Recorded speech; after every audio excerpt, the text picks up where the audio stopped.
Hi hello friends, நம்ம இந்த வீட்டில் என்ன ரெசிபி பார்க்க போகிற பார்த்திங்கன்னா, நம்ம ஆரஞ்சு வச்சு ஒரு சூப்பரான ஒரு ஜாம் தான் ரெடி பண்ண போகிறோம். இந்த ஜாம் பார்த்திங்கன்னா ரொம்பவே சிம்பிளாக ரொம்பவே சூப்பராக ரெடி பண்ணிடலாம். குட்டீஸ்களுக்கு ரொம்பவே பிடிச்ச ஒரு ரெசிபின்னு கொடுக்கலாம். ப்ரெட்டோட ஜாம் தடவி கொடுக்கும்போது இந்த ரெசிபி ரொம்பவே சூப்பராக இருந்துச்சு. கண்டிப்பாக எல்லோரும் ட்ரை பண்ணுங்கள். இப்போ இந்த ரெசிபிக்கு தேவையான பொருட்கள்லாம் என்னென்னு பார்ப்போமா? அதுக்கு முன்னாடி என்னோடய சேனலை ஃபஸ்ட் டைம் பார்க்குறீங்கன்னா ஃப்ளேவர் சமையலை சப்ஸ்கிரைப் பண்ணிக்கோங்க. பெல் பட்டன் அமைக்க கூடவே லைக் பண்ணி தட்டிடுங்க. அப்போ தான் நான் அடுத்தடுத்து போடுற வீடியோ உங்களுக்கு நோட்டிஃபிகேஷனில் வரும். இப்போது நம்ம வீடியோக்குள்ளே போகலாம்.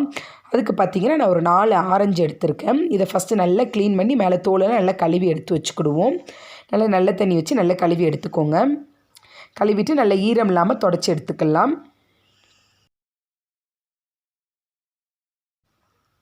இப்போ பார்த்திங்கன்னா நம்ம ஆரஞ்சு வந்து நல்லா கழுவி க்ளீன் பண்ணி எடுத்து வச்சாச்சு. இப்போது இது மேலே உள்ள தோலெல்லாம் நம்ம நல்லா எடுத்துக்கலாம். இதில் பார்த்திங்கன்னா அந்த வெள்ளை பகுதி இல்லாமல் நல்லா எடுத்துக்கோங்க. அந்த வெள்ளை பகுதி இருந்துச்சுன்னா நமக்கு தோல் செய்யும்போது ரொம்ப கசப்பு வந்துடும்.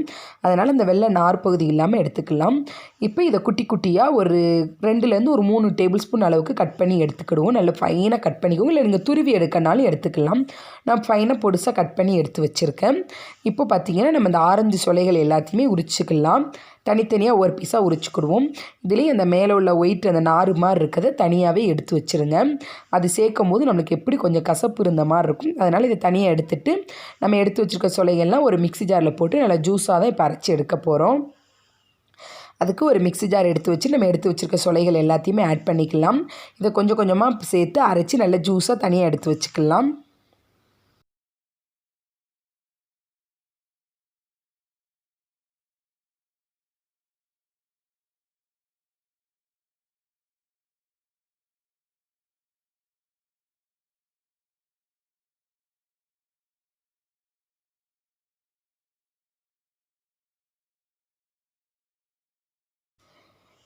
இப்போ பார்த்திங்கன்னா இது நல்லாவே ஜூஸாக அரைச்சி எடுத்து வச்சாச்சு.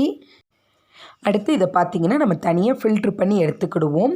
ஜூஸ் தனியாக, அதில் உள்ள சக்கைகள் தனியாக ஃபில்ட்ரு பண்ணி எடுத்துக்கலாம்.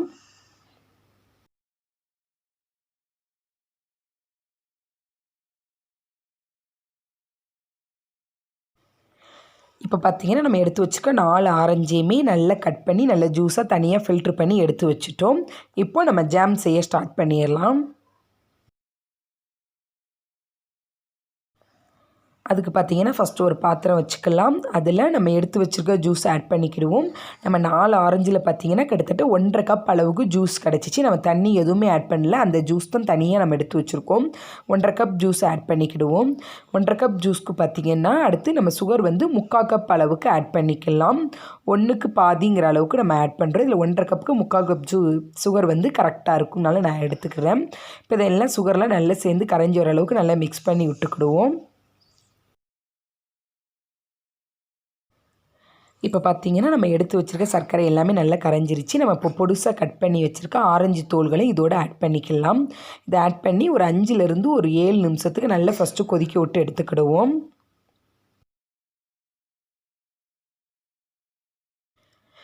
இப்போ பார்த்திங்கன்னா ஃப்ரெண்ட்ஸ் ஒரு 5 நிமிஷம் போல் ஆயிடுச்சு. நமக்கு லைட்டாக கொஞ்சம் திக்கான பதத்துக்கு கிடச்சிருக்கு. இப்போ இதில் பார்த்திங்கன்னா 1 டீஸ்பூன் அளவுக்கு நம்ம வந்து லெமன் ஜூஸ் வந்து ஆட் பண்ணிக்கிறோம். இந்த லெமன் ஜூஸ் ஆட் பண்ணும்போது நம்மளுக்கு வந்து கொஞ்சம் ஜாம் கெட்டு போகாமல் இருக்கும், கொஞ்சம் டேஸ்ட்டும் நல்லாயிருக்கும்னால ஆட் பண்ணுறோம். இப்போ இதையும் சேர்த்து நல்ல ஒரு 5 நிமிஷத்துக்கு கொதிக்க விடுவோம். அடுத்து பார்த்திங்கன்னா நம்ம மொத்தமாக பார்த்திங்கன்னா ஃபஸ்ட்டு ஒரு 5 நிமிஷம், அடுத்து ஒரு 5 நிமிஷம், மொத்தம் 10 நிமிஷம் கொதித்து ஓரளவுக்கு நம்மளுக்கு வந்து 3/4 பதத்துக்கு நல்லா ரெடி ஆகிருச்சு. இப்போ இதை ஒரு பிளேட்டில் போட்டு பார்க்கலாம். நமக்கு ரெடி ஆகிட்டா என்னென்னு செக் பண்ணேன்.